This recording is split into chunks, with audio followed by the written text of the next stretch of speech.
Hello বন্ধুরা, welcome back to my channel. তো তোমরা সবাই কেমন আছো? আশা করছি সবাই বিন্দাস আছো, আর আমিও বিন্দাস আছি। তো এই যে এর আগের ব্লগে আমি তোমাদের সবাইকে বলে দিয়েছিলাম যে আমাদের একটি মাঠের মধ্যে একটা পুজো হয়, যেখানে আর কি গাছকে পুজো করা হয়। তো ওই পুজোটাতেই আজকে আমরা যাচ্ছি। তো এখানে আমার একটা মানে খুড়তুতো দিদি রয়েছে, তারপরে তার বাচ্চা কাচ্চা, সবাই মিলে আমি, মা, ছোটো মা, সবাই মিলে একসঙ্গে টোটোতে করে যাচ্ছি। তো এই যে আমাদের মাঠের দিকে যাওয়ার যে রাস্তাটা, সেই রাস্তাটা কিন্তু অনেক সুন্দর। আর দেখো আকাশটাকেও কিন্তু না খুবই সুন্দর লাগছে আজকে। আজকে খুব একটা বেশি রোদ ছিল না, কিন্তু বেশ ভালো গরম ছিল। তো মাঠের মধ্যে দিয়ে যে রাস্তা দিয়ে যাচ্ছিলাম, তো রাস্তাটা কিন্তু বেশ ভালো লাগছিল হেঁটে হেঁটে যেতে। অনেকটা রাস্তায় বেশ আমাদেরকে কিন্তু সেই গাছের গোড়া অবধি যাওয়ার জন্য আমাদেরকে অনেকটা রাস্তায় হাঁটতে হয়। আর এই যে চারিদিকে দেখো পাট গাছগুলো না কতটা বড় বড় হয়ে গেছে। যদি বৃষ্টিটা এবছর ঠিকঠাক হতো তাহলে হয়তো পাট গাছগুলো এর থেকেও অনেক বড় হতো। জমিতে প্রচুর জলসেচ দিতে হয়েছে যদিও বা। তো এই যে আমি, মা, সবাই মিলে একসঙ্গে চলে যাচ্ছি। মা, ছোটো মা আবার ফল টল নিয়েছে ওখানে ঠাকুরকে বাটা দেবে বলে।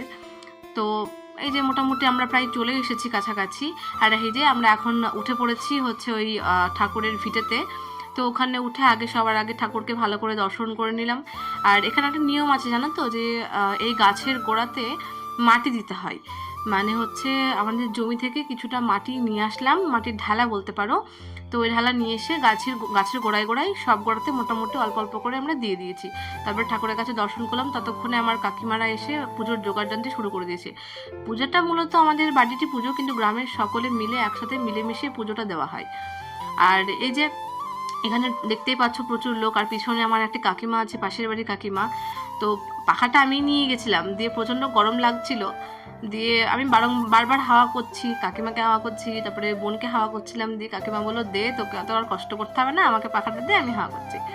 তো যাই হোক, আবার ওখান থেকে আমি উঠে চলে আসলাম। এইদিকে মা বাবা কি করছে, এই যে আমার বাবা এখানে ফল টলগুলো গুছিয়ে দিচ্ছে, আলাদা আলাদা করছে। আর ওদিকে মা আর ছোটো মা মিলে ভোগ ভাজছে। আর মোটামুটি জোগাড়যন্ত্রী পুজোর কমপ্লিট, 12টা প্রায় বেজে গেছে। এখনও পর্যন্ত কিন্তু পুজো শুরু করতে পারেনি, ঠাকুরমশাই সবেই এসেছেন। জোগাড়যন্ত্রীগুলো করছে, যেগুলো যেগুলো করা দরকার। এরপরে সংকল্প হবে, সংকল্প হওয়ার পরে পুজো শুরু হবে। সংকল্প মোটামুটি এখন কমপ্লিট প্রায়, এবার হচ্ছে পুজো শুরু। আর এখানে কি বলতো, এখানে মোটামুটি অনেক মানুষই কি করে, তাদের নিজেদের মনস্কামনা পূর্ণ হলে সেখানে মানসিক দেয়। যেমন এই যে বড় নারকেলটা, এটাও কিন্তু একটা মানসিকের। একজন কাঁঠাল দিয়েছিল একটা মানসিকের। তারপরে আরও একটি পাঠা পড়েছিল। এখানে যেহেতু পাঠা বলি হয় না, পাঠা শুধুমাত্র ছেড়ে দেওয়া হয়, তো ওই পাঠাটা ছেড়ে দেওয়া হয়েছিল। আমরা সঙ্গে করে যখন বাড়ি আসি তখন ওই পাঠাটাকে নিয়ে এসেছিলাম মন্দিরের জন্য, আমাদের পাড়ার যে মন্দির সেই মন্দিরে। তো দেখো প্রচুর লোক কিন্তু এখানে রয়েছে, চারিদিকে প্রচুর গাছ, আম গাছ, কাঁঠাল গাছ, এখানে কিন্তু অনেক গাছ রয়েছে। আর প্রতিটা গাছে কিন্তু বেশ ভালো ফল হয়। আর এই যে নিম গাছটা রয়েছে, নিম গাছেই কিন্তু মূলত পুজোটা হচ্ছে। আর একটি গাছ রয়েছে, যে গাছটি ওই যে বললাম তোমাদেরকে, যে গাছটা আমি ঠিক মতন চিনি না, ছোট ছোট পাতা কিছুটা, তোমরা হয়তো আশেপাশে লক্ষ্য করলে বুঝতে পারবে। তো এই যে পুজো হচ্ছে, ঠাকুরমশাই অলরেডি আরতি করতে শুরু করে দিয়েছেন। আর পুজো মোটামুটি শেষ হতে হতে 3টে বেজে গেছিলো আমাদের পুজো শেষ হতে। সেই সকাল 11টার সময় এসে 4টের সময় বাড়ি এসেছি। তাহলে তোমরাই বলো যে কতটা টায়ার্ড হয়ে গেছি আমরা সবাই মিলে। তবু তো আমি তো শুধুমাত্র বসেছিলাম, খুব একটা বেশি কাজ টাজ কিছু করিনি। করছিল মা, ছোটো মা, কাকিমা, ওরা সবাই মিলে কাজ করছিল। তো এই যে পুজোটা আমি বেশ কিছুক্ষণ ধরে ওখানে উপভোগ করলাম। তো তোমাদেরকে আমি আগেই বলেছি যে এই পুজোর একটা ঘটনা রয়েছে। সেটা হচ্ছে মাঠের মধ্যে হঠাৎ করে একটা অচেনা গাছ এসে বসে, এবং তারপরে সেই গাছটাকে কেউ চিনতে পারছিল না। এবার চিনতে না পারাই আমার বড় দাদুকে গাছের যে ঠাকুর আর কি, যাকে পুজো করা হয় মা কালী, তো আমার শোনা সব কিছু, হ্যাঁ, আদৌ তো আমি কিছু জানি না, আমার শোনা ঘটনা। তো জানতে পেরেছিলাম যে ওই দাদুকে স্বপ্ন দিয়েছিল যে আমাকে পুজো দিতে হবে, তাই বলে স্বপ্ন দিয়েছিল। তো স্বপ্নতে পাওয়া ঠাকুর বলেই আমাদের বাড়ি থেকে পুজোটা হতো, আমার বড় দাদু পুজোটা দিত, এখন বড় দাদুর ছেলেরা পুজোটা দেয়। ঠিক আছে, তো এই যে আমাদের মোটামুটি পুজো কমপ্লিট। এখন আমরা চলে যাচ্ছি বাড়ি। আর আমরা বাড়ি কিসে করে যাচ্ছি জানো? আমরা যাচ্ছি হচ্ছে ট্রাক্টরে করে বাড়ি যাচ্ছি। এর আগে আমি একবার গেছিলাম, হয়তো যখন আমি ছোটো ছিলাম তখন গেছিলাম। আর এই হচ্ছে বড় হওয়ার পরে ফার্স্ট টাইম যে আমি ট্রাক্টরে করে বাড়ি যাচ্ছি।